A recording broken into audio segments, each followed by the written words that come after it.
Let me break down what just happened in Doha, because it could change everything in the Middle East. On Tuesday, the Israeli military launched an unprecedented strike in Qatar's capital, targeting senior Hamas leaders. That's right, Israel, for the first time, carried out an attack on Qatari soil. Multiple explosions shook a residential area in Doha.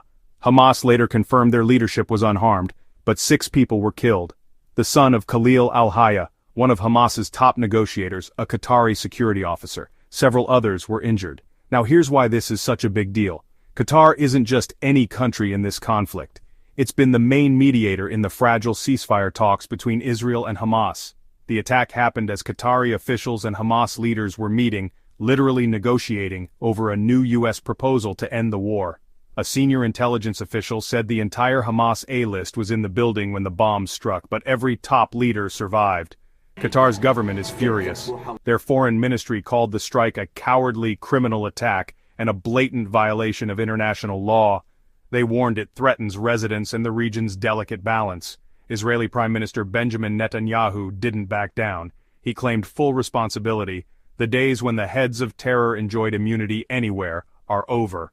Hours later, he said Israel would accept a new U.S. ceasefire proposal, claiming this strike could bring the war's end closer. What about the U.S.? Officials say Washington was only notified as the missiles were already in the air. They had no chance to intervene or bless it. This happened in a country hosting America's largest regional military base. And the fallout? Tremors are already being felt. The mother of an Israeli hostage in Gaza said this could be a death sentence for her son.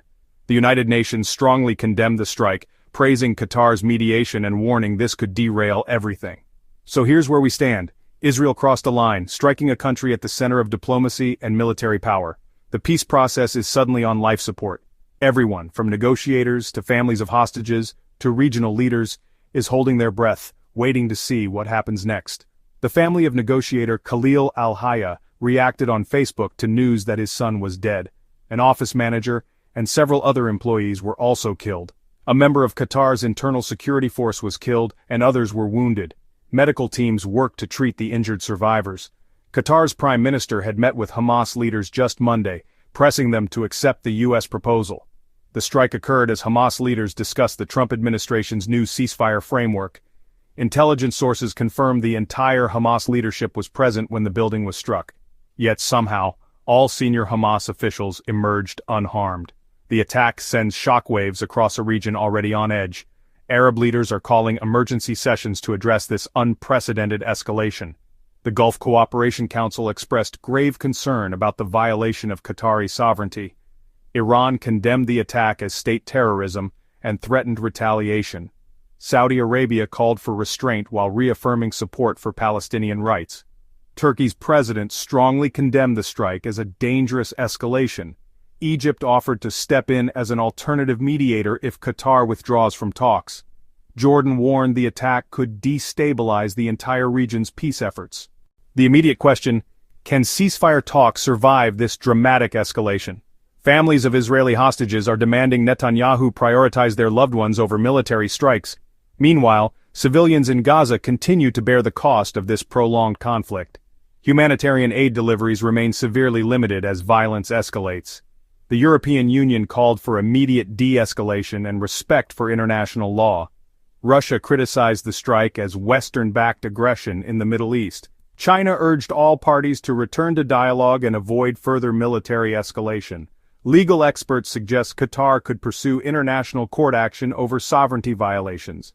Military analysts call this Israel's most audacious operation since the October 7th attacks began. The precision of the strike demonstrates Israel's advanced intelligence and military reach. The operation required coordination across multiple regional military assets. Questions arise about how Israeli aircraft penetrated Qatari airspace undetected. Oil prices spiked on news of the attack, reflecting market fears of wider conflict. Qatar's stock market fell sharply as investors worried about regional stability. Regional trade routes face potential disruption if tensions continue escalating. Diplomatic efforts are now focused on preventing complete breakdown of peace talks. The next 48 hours will be critical in determining whether diplomacy can survive this crisis. If you want to stay updated as this story unfolds, subscribe and hit that bell. This is a turning point, and you'll want to know what comes after. From Doha to Gaza, from Washington to Tehran, the world watches and waits. What happens next could reshape Middle Eastern diplomacy for years to come. Stay informed, stay engaged. The story continues.